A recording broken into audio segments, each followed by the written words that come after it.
Mais c'est vrai que le régime algérien a une très grande sensibilité vis-à-vis de la comparaison au Maroc. Pourquoi ? Vous avez raison, ils sont obsédés par le Maroc presque autant que par la France. Je pense que le Maroc est tout ce qu'ils ne sont pas.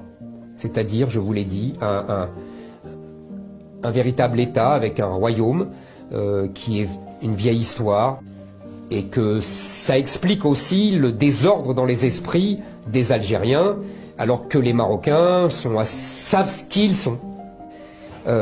L'Algérie n'est pas une nation.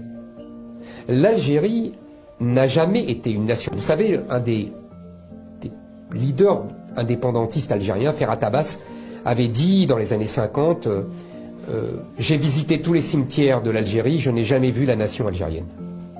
Il n'y avait pas de nation algérienne. Cette terre était une terre d'empire. Elle a toujours été conquise par des empires. Elle a été conquise par les Romains, puis par les Arabes, puis par les Espagnols, puis par les Ottomans, puis enfin par les Français.